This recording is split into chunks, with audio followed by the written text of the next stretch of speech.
Kuya? Yes, ma'am. Alam mo hindi CCTV ang dumating. Ano to? Paano ko ito ipapalik? Dinaya ako. No. Hello, kuya? Hello po, ma'am. Magandang tanghali po. Kay Ma'am Tess po ito, ma'am. Oo nga. Magde-deliver ka na ba ngayon? Oo, ma'am eh. Saan nga ba kayo, ma'am, sa countryside? House yung kulay yellow sa left side. Kuliyan. Anong bago mag-ano, ma'am? Mag-SLSU? Oo, pag-akyat mo yung merong dito sa left hand side, pagkaliko mo, makikita mo na pagkaliko mo ng Nara Road, kita mo na yung house ko, nakaturo ka na doon.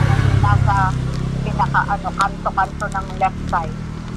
Kanto-kanto po. Makikita mo yun yung malaking may tangke, tapos kulay yellow, katabi ng may ginagawang malaking house sa left side. Sige, nandyan kayo, ma'am. Sige, ma'am. Ito na ako dyan. Okay. Sige, bye. Okay, so naka-description dito is ano daw, smart bulb camera. So hindi natin alam, di ba? So let's go, puntahan natin si ma'am.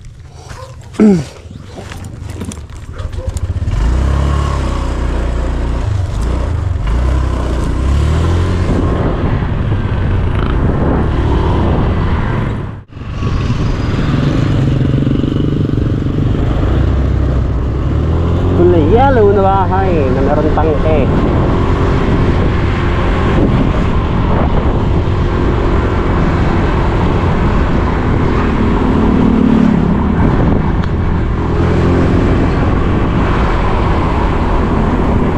Katabi nung ginagawa.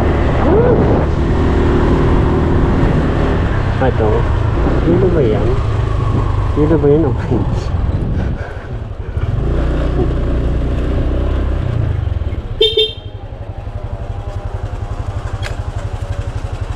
Tama ba to?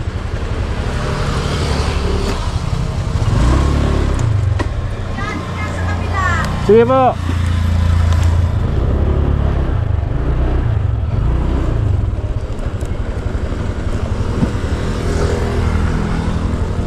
Move.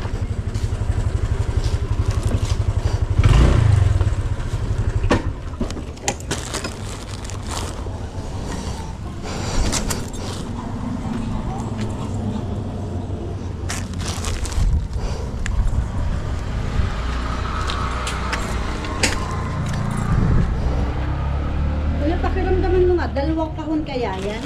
Oo, ma'am. Ito. Dalawa na. Kasi buy one take one yan. Dalawa, ma'am. Bola naman ngayon. Dalawa. Okay, good. Hi, sus. Nagkasundo rin tayo ng time. My God. Kaya nga, mami. Ay, naku. Wala na pala akong pera ko yan.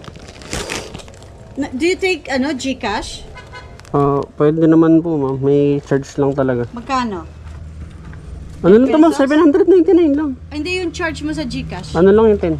Okay, Gcash ko na lang. Sige.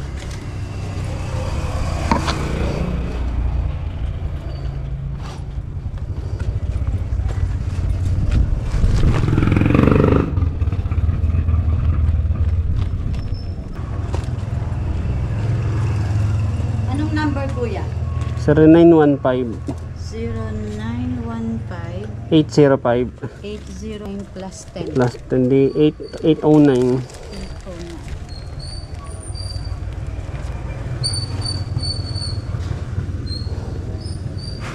Tingnan natin kung nalalabas na ng pangalan. Si MA. Okay, 809. Ayun. Sige, ma'am, goods na yun. Okay? Tama po. Thank you po, ma'am. Thank you.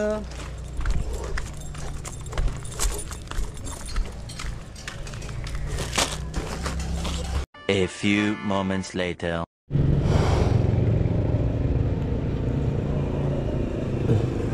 Hello, ma'am. Kuya? Yes, ma'am. Alam mo hindi CCTV ang dumating. Ano to? Paano ko ito ipapalik? Dinaya ako. Nako. Ma'am, saan po ba kayo order, ma'am?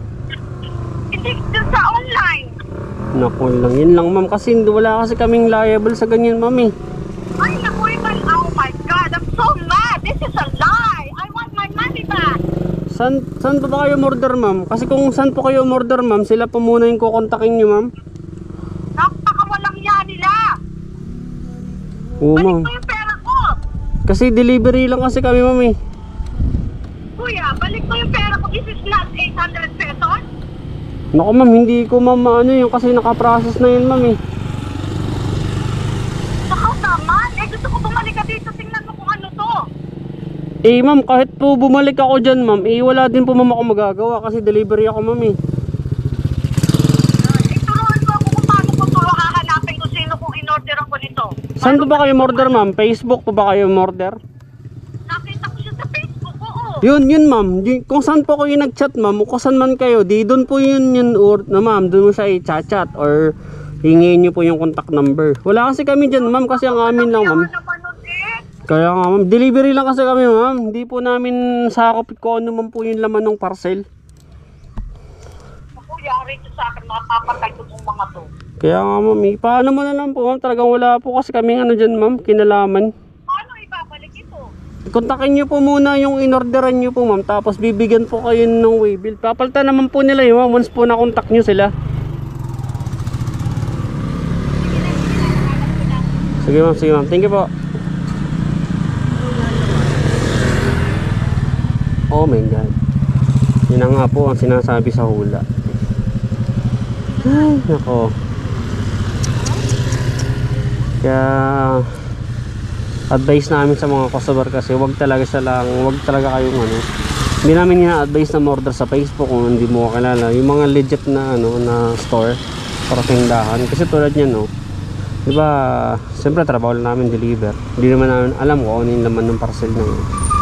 So saka lang nila may realize, tatawag sila sa amin na kuya iba yung laman, eh siyempre hindi rin namin alam yan, hindi rin namin yan agad-agad mababalik yung pera na binigay sa amin. Siyempre by process talaga yon, kasi pag ibinalik namin yung pera na yun, kami din ang ano, sa amin masya-charge kung magkano yung item na yun. So di ba, so paano naman kami dun, ang nangyayari talaga. So doble ingat talaga sa pag-order online, kasi hindi naman namin sakop ko sa kalaw ng aming trabaho yung kung ano may laman nung parcel. So yun lang, so di ba, wala talaga. So yun, so ingat.